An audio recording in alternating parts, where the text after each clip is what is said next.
In this video, I'll go into more detail about how we can speed up the Boltzmann machine learning algorithm by using cleverer ways of keeping Markov chains near their equilibrium distribution, or by using what are called mean field methods. The material is quite advanced, and so it's not really part of the course. There won't be any quizzes on it, and it's not on the final test. You can safely skip this video. It's included for people who are really interested in how to get deep Boltzmann machines to work well. There are better ways of collecting the statistics than the method that Terry Sinofsky and I originally came up with.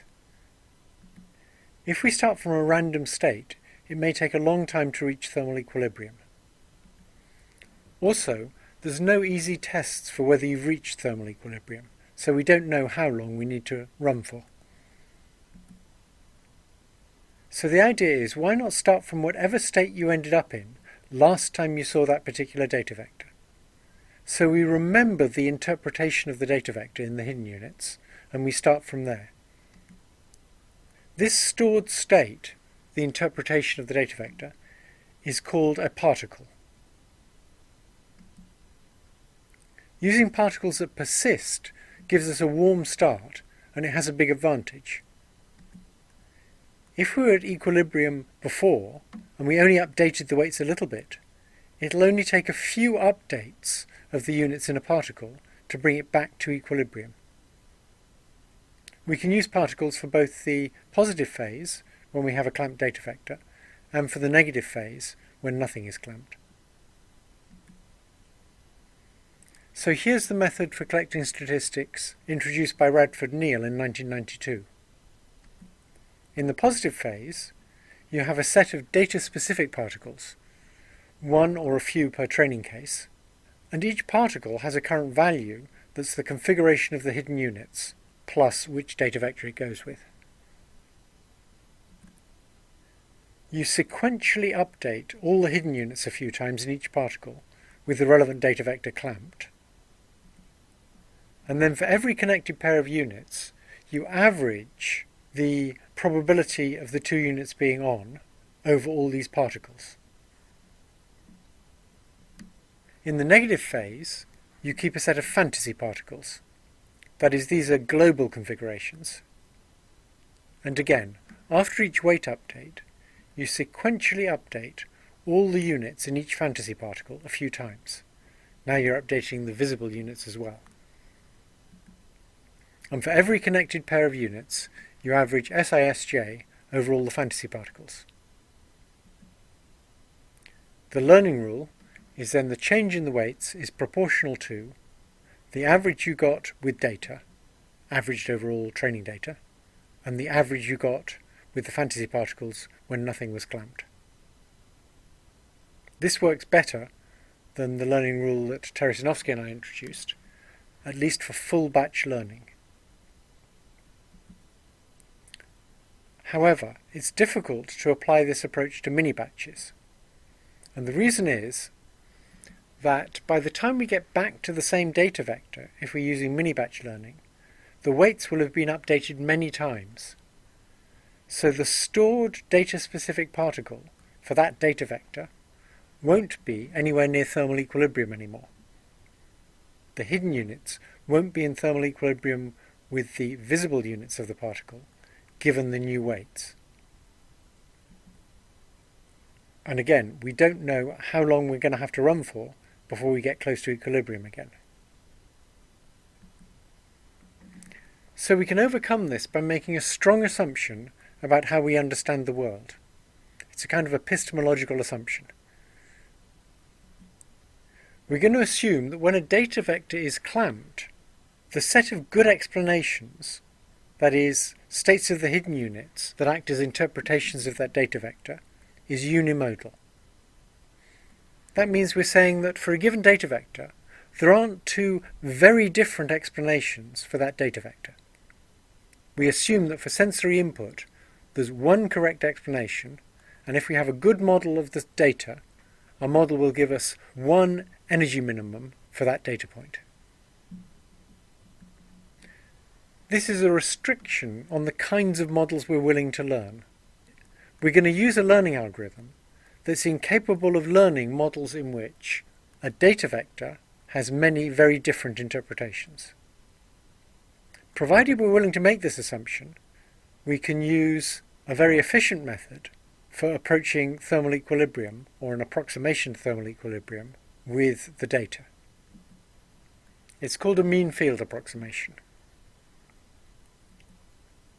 So if we want to get the statistics right, we need to update the units stochastically and sequentially. And the update rule is the probability of turning on unit I is the logistic function of the total input it receives from the other units and its bias, where Sj, the state of another unit, is a stochastic binary thing. Now, instead of using that rule, we could say we're not going to keep binary states for unit I. We're going to keep a real value between 0 and 1, which we'll call a probability.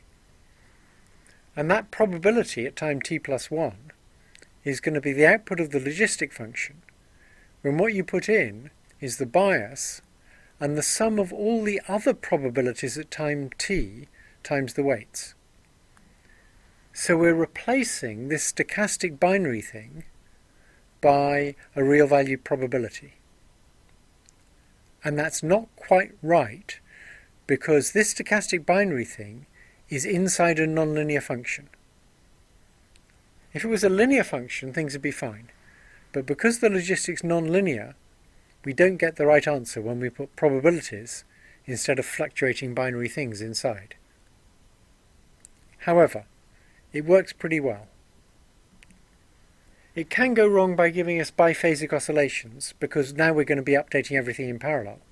And we can normally deal with those by using what's called damped mean field, where we compute that pi of t plus 1, but we don't go all the way there. We go to a point in between where we are now and where this update wants us to go. So in damped mean field, we'll go to lambda times the place we are now, plus 1 minus lambda times the place the update rule tells us to go to. And that will kill oscillations. Now we can get an efficient mini-batch learning procedure for Boltzmann machines. And this is what Russ Salakutinov realized. In the positive phase, we can initialize all the probabilities at 0.5. We can clamp a data vector on the visible units, and we can update all the hidden units in parallel using mean field until convergence. And for mean field, you can recognize convergence. It's when the probabilities stop changing. And once we've converged, we record pi pj for every connected pair of units. In the negative phase, we do what we were doing before. We keep a set of fantasy particles, each of which has a value that's a global configuration, and after each weight update, we sequentially update all the units in each fantasy particle a few times. And then for every connected pair of units, we average SI/SJ, these stochastic binary things, over all fantasy particles. And the difference in those averages is the learning rule. That is, we change the weights by an amount proportional to that difference. If we want to make the updates for the fantasy particles more parallel, we can change the architecture of the Boltzmann machine.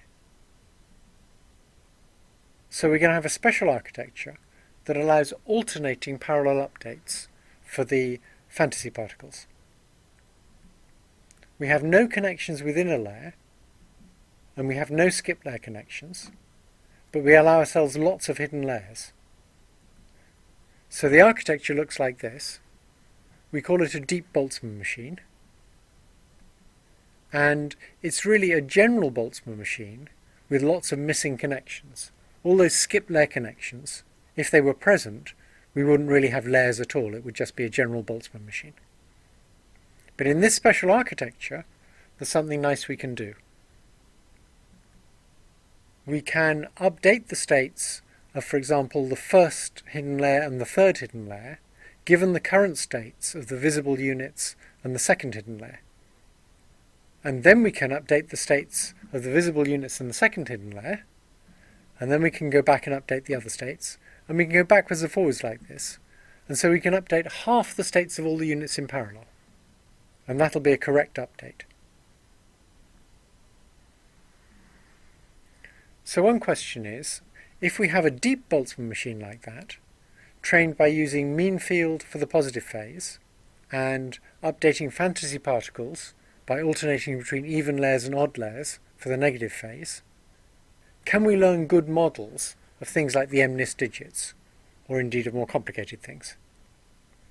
So one way to tell whether you've learned a good model is after learning, you remove all the input and you just generate samples from your model. So you run the Markov chain for a long time until it's burned in, and then you look at the samples you get. So Rust Salakhutinov used a deep Boltzmann machine to model MNIST digits using mean field for the positive phase and alternating updates of the layers of the particles for the negative phase. And the real data looks like this, and the data that he got from his model looks like this. You can see they're actually fairly similar. The model is producing things very like the MNIST digits, so it's learned a pretty good model. So here's a puzzle. When he was learning that, he was using mini batches with 100 data examples, and also he was using 100 fantasy particles, the same 100 fantasy particles for every mini batch. And the puzzle is, how can we estimate the negative statistics well with only 100 negative examples to characterize the whole space? For all interesting problems, the global configuration space is going to be highly multimodal. And how do we manage to find and represent all the modes with only 100 particles? There's an interesting answer to this. The learning interacts with the Markov chain that's being used to gather the negative statistics, i.e. the one that's used to update the fantasy particles, and it interacts with it to make it have a much higher effective mixing rate. That means we cannot analyze the learning by thinking of there being an outer loop that updates the weights, and an inner loop that gathers statistics with a fixed set of weights. The learning is affecting how effective that inner loop is.